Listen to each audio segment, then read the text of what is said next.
Hi all, ಇದು Friday continuation blog. Shanmukha ಸ್ವಾಮಿ ದರ್ಶನದ ನಂತರ ನಾವು ಅಲ್ಲೇ ಎದುರುಗಡೆ ಇರೋ ಕರುಮಾರಿಯಮ್ಮನ ಟೆಂಪಲ್ಗೆ ಹೋಗಿದ್ವಿ.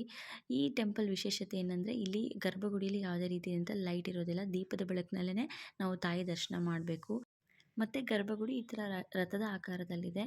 ತುಂಬಾ ಚೆನ್ನಾಗಿರುತ್ತೆ, ಒಂದು ಒಳ್ಳೆ ಪಾಸಿಟಿವ್ ವೈಬ್ ಇದೆ.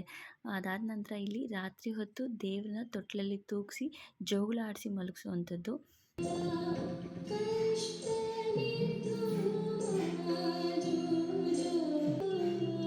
ಈ ಕ್ಷಣ ನಿಜವಾಗ್ಲೂ ಅದ್ಭುತ ಕ್ಷಣ ಅನ್ಬೋದು. ನಾನು ಎಲ್ಲೂ ಕೂಡ ಇದನ್ನು ನೋಡಿಲ್ಲ.